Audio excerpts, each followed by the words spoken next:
Hello and welcome to Medical Dialogues. I'm Dr. Bhumika and here is what I bring to you from the world of medicine.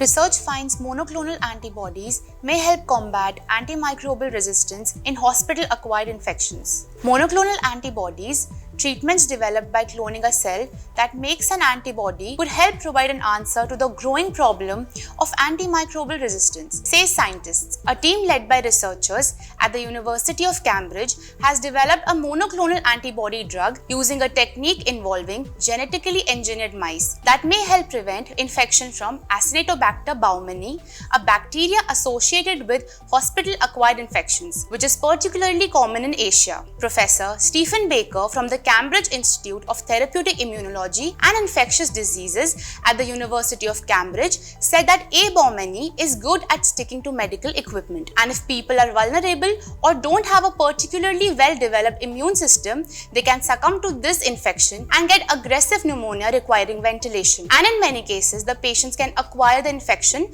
from the ventilation itself. The bacteria are naturally resistant to many antimicrobials, but as they are now found in hospitals, they've acquired resistance to almost everything we can use. In some hospitals in Asia, where the infections are most common, there isn't a single antibiotic that will work against them. They've become impossible to treat.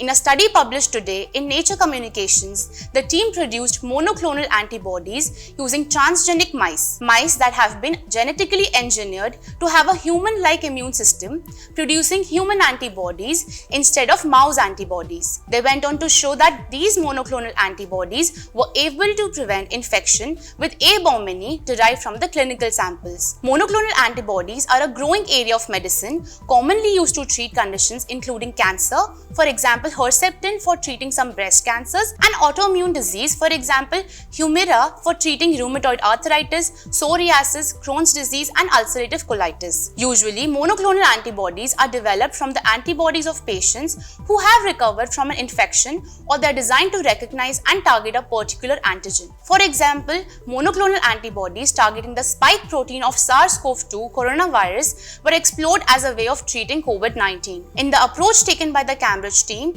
however, transgenic mice were exposed to the outer membrane of baumannii bacteria, triggering an immune response. The researchers then isolated almost 300 different antibodies and tested which of these was the most effective at recognizing live bacteria, identifying the single monoclonal antibody MAB1416 as the best. That's all for today. Stay tuned to Medical Dialogues for more updates. Never miss a medical update from Medical Dialogues.